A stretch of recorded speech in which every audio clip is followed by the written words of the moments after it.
Welcome to Study Loop. Hi guys, how you doing? Today we start chapter 35 with question 1. Suppose the natural rate of unemployment is 6%.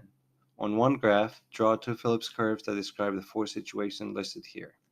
Alright, so first of all, let's remember the basic equation, the basic linear equation that describes the short-run trade-off between unemployment and inflation. In other words, the short-run Phillips curve.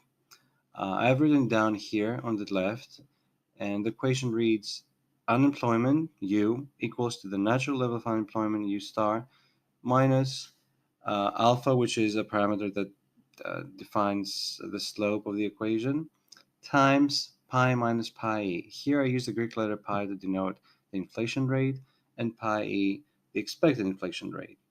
So one of the very important piece of information we get out of this equation is that when the term in the parentheses is 0, meaning when pi equals to pi e, the, uh, the level of unemployment is equal to the natural level of unemployment.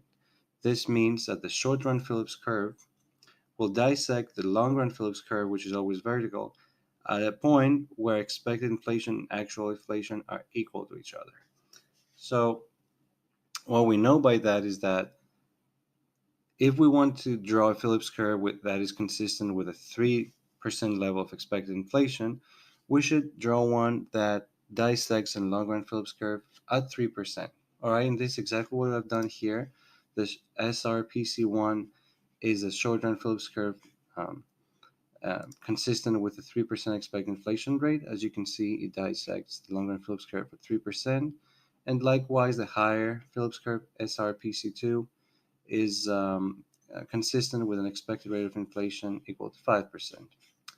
So now our questions are very easy. Part 1 says actual inflation is 5%, expected inflation is 3. Well, expected inflation is 3%, so we are at SRPC1, and we move along left to find the point where uh, the 5% level dissects the Phillips curve, so we're right here at point A. It's pretty easy, right? Part B says actual inflation is 3%, expected inflation is 5%.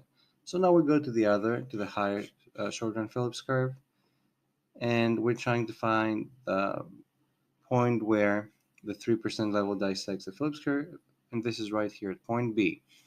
Likewise, actual inflation is 5% and expected inflation is 5%, so we can right away guess that we're going to be on the long-run Phillips curve too. It's going to be the point where they dissect, and in this case it's going to be point C. And likewise, part D says actual inflation is 3%, expected inflation is 3%. Again, is the point where SRPC1 and LRPC dissect, and it's point D.